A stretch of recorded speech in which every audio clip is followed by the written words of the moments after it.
ఇలా నిజమైన సంకల్పానికి అల్లాహ్ ఎప్పుడు కట్టుబడే ఉంటాడు. హజ్కి వెళ్ళాలనుకున్నాడు అమీర్ అల్ మహదీ, లిబియాకి చెందిన దేశానికి చెందిన వ్యక్తి. అన్నీ రెడీ చేసుకొని ఎయిర్పోర్ట్కి వచ్చేశాడు. పాస్పోర్ట్లో ఉన్న ఇష్యూ వల్ల సెక్యూరిటీ సిబ్బంది ఫ్లైట్ ఎక్కనివ్వలేదు. సమయానికి ఫ్లైట్ అయితే ఎగిరి వెళ్ళిపోయింది. ఇతనితో సెక్యూరిటీ వాళ్ళు అన్నారు, పై ఇంకా నువ్వు ఎక్కలేవు వెళ్ళలేవు, ఇంటికి వెళ్ళిపో అన్నారు. నేను వెళ్ళను, నేను హజ్కి వెళ్ళాలనుకున్నాను, నేను ఇక్కడే ఉంటాను అన్నాడు. ఎగిరిన ఫ్లైట్ కూడా కొన్ని సమస్యలతో తిరిగి వచ్చింది.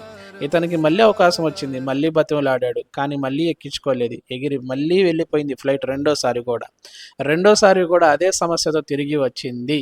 అప్పుడు పైలట్, విమానం నడిపే వ్యక్తి అన్నాడు, ఈ వ్యక్తి ఎక్కేదాకా నేను ఫ్లైట్ నడపను అన్నాడు. ఎందుకు అంటే అల్లాహ్ పిలుచుకోవాలి అనుకుంటే ఎవరూ ఆపలేరు. అది అసలైన ప్రేమ, అసలైన విశ్వాసం. అలాంటి విశ్వాసం మనలో కూడా ఉంటే ఇన్షాల్లా మనందరం కూడా హజ్ చేసే అవకాశాన్ని అల్లాహ్ మనకి